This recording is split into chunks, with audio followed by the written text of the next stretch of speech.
여러분 부닥칠 일이 뭐가 그렇게 많으실 거예요? 없어요. 왜요? 하나님 나라 가는데요. 우리는 이미 결정을 놓고 달려가는데요. 우리는 무슨 일이 일어나면요, 참 재밌는 일들이 뭔지 아세요? 이런 일이 있으면요, 이 말씀을 꼭 누가 들었으면 좋겠다 그래요. 당신은 꼭 결정적일 때 빠진다고 얘기를 해요. 그거는 당신이 들었어야 되는데. 우리는 생각보다 하나님이 선포되어지는 말씀을요, 내 말씀이 아니라요, 누가 들어야 된다는 말씀으로 듣더라고요. 그러니까 항상 나하고 상관이 없어요. 하나님 말씀이기는 한데, 그런데 나는 아닌 거예요. 그러니 그 능력 있는 말씀이, 살아있는 말씀이 어찌 내 안에서 살아있을 수가 있겠어요? 원수를 사랑하라. 그러면 생각나는 사람 쫙 있어요. 그 사람이 저 사람하고 원수인데 이 말씀을 들었어야 되는데, 그래서 깨어져 갖고 회개하고 서로 용서해야 되는데. 하나님의 모든 말씀은 우리 모두에게 주어지는 말씀입니다. 그리고 하나님은 그 말씀을 이루어가기를 원하십니다. 하나님께서 여러분에게 말도 안 되는 말씀을 하실 때, 사랑하는 여러분, 믿으십시오. 주님이 그 기가 막힌 곳에서 정말 놀래서 기가 막힐 하나님의 푸른 초장과 실만한 물가로 인도하실 겁니다. 저는 분명히 믿어요. 제가 보게 되든 못 보게 되든의 초점이 아니라 하나님은 여러분을 복되게 하실 거예요. 왜냐하면 여러분의 영원하신 아버지이시기 때문에요. 하나님의 마음은 여러분이 잘 되는 거예요. 하나님의 마음은 여러분이 하나 되는 거예요. 하나님의 마음은 여러분이 서로 사랑하는 거예요. 하나님의 마음은 무엇을 하든지 서로 협력하여 한 마음으로 달려가는 거예요. 하나님 아버지의 마음은요, 그를 통하여 하나님이 마땅히 받으셔야 될 영광을 받고 여러분에게 더 크고 놀라운 하나님의 은혜와 복을 부어주기를 원하세요. 그분이 우리 하나님 아버지세요. 그러므로 주님이 말씀하신 것 그냥 순종하세요. 그러면 놀라운 일이 일어나게 될 것입니다. 우리 6절에서 9절까지의 말씀을 읽겠습니다. 그러자 눈의 아들 여호수아가 제사장들을 불러 말했습니다. 너희는 언약궤를 메라. 7명의 제사장이 7개 양 뿔나팔을 들고 여호와의 언약궤 앞에 서라.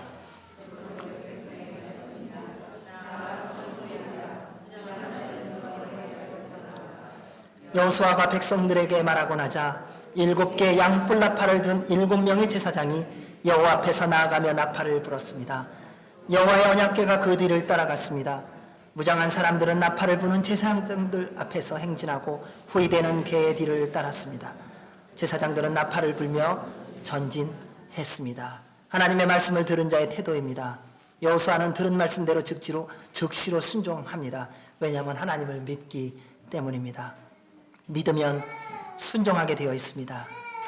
그래서 말씀의 능력을 믿고 따름으로 누리게 되며 그로 인해 이해하게 되고 깨닫게 되는 것입니다. 사랑하는 여러분, 정말 믿으면요, 행동이 따라옵니다. 믿을까 말까가 아니라요, 정말 믿으면 주변에서 뭐라 그러냐에 흔들리지 않아요. 하나님이 기뻐하신다는 것을 믿으면 주변에 어떤 바람이 불든지 거기에 흔들리지 않는다는 거예요. 선교사로 나가는 사람들을 보면요, 다 제정신이 아니라 그러잖아요. 맞아요. 제정신으로는 별로 나갈 때가 아니에요. 익숙했던 거, 누리고 싶은 거 다 버리고 나가는데 제정신으로 누가 나가겠어요? 근데 하나님이 그때그때마다 잠깐 정신을 나가게 하세요. 그러니까 자기도 모르는 사이에 일어나잖아요. 주님이 부르시는 이 아프리카로, 주님이 이 시간 마음에 감동을 주는 분은 일어나십시오. 근데 주님이 불러서가 아니라 어떨 때 그냥 자기가 모르게 옆에서 일어나니까는 일어나는 사람도 있고요. 별의별 사람 많습니다. 어떤 사람도 있는지 아세요? 자기 친구들이 양쪽에서 팔짱 끼고 일어나는 사람도 있어요. 자기의 의사하고는 전혀 상관이 없어요. 옆에 두 사람이 감동받아서 일어나는데 나는 얼떨결에 그 사람들 때문에 할 수 없이 일어났는데 그것도 하나님의 부르심일 때가 있다는 거예요.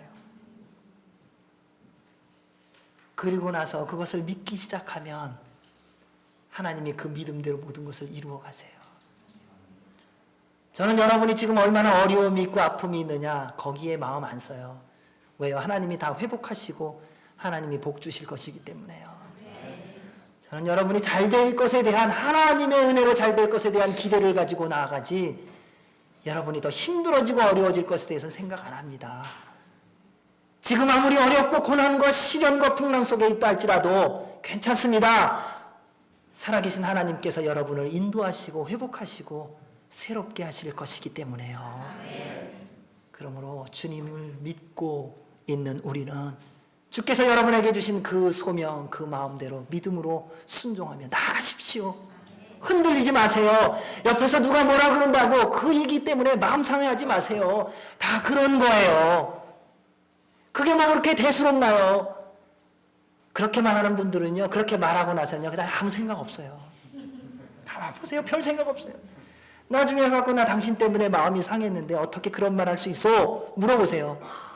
나 그런 의미 아니었는데 그렇게까지 힘들었냐고 그러거든요.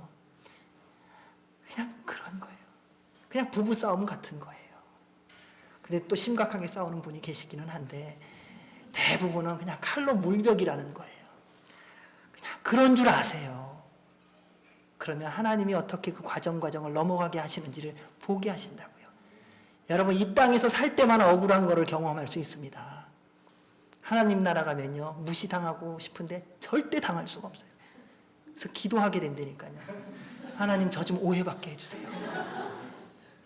제가 2010년도 3월달에 받았던 오해가 너무 그리워요. 한번 그때 받았던 오해 좀 한번 진하게 받게 해주세요. 안 돼요. 근데 그게 지금만 우릴 수 있어요. 누가 미워하는 사람이 있잖아요. 그렇죠? 저도 미워하는 사람이 누군가 있거든요. 왜 없겠어요? 미워해야 그래도 좀 오래 살죠. 미워하는 것에 축복을 해주세요. 하나님 저분이 내가 싫답니다. 어떡합니까?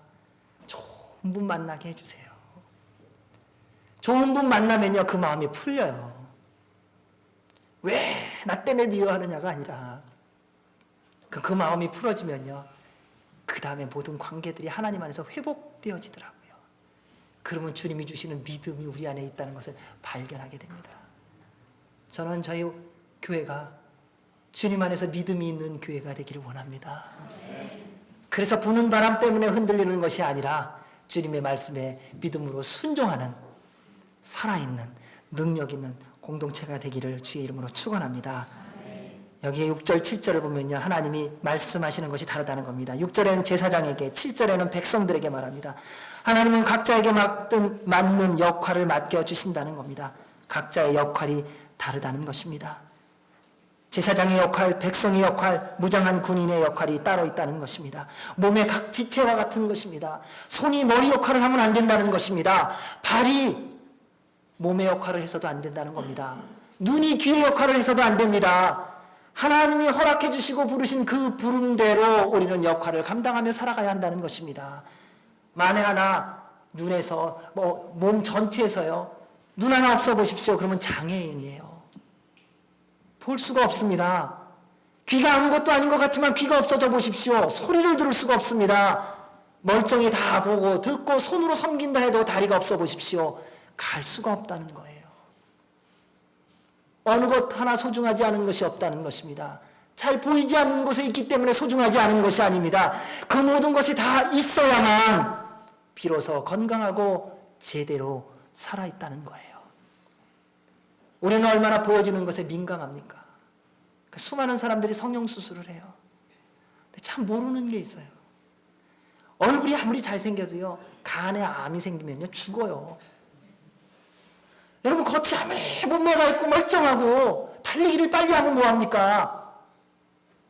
몸속에 암이 퍼져갖고 사기가 돼서 있다면 보여지는 거 아무 소용없어요.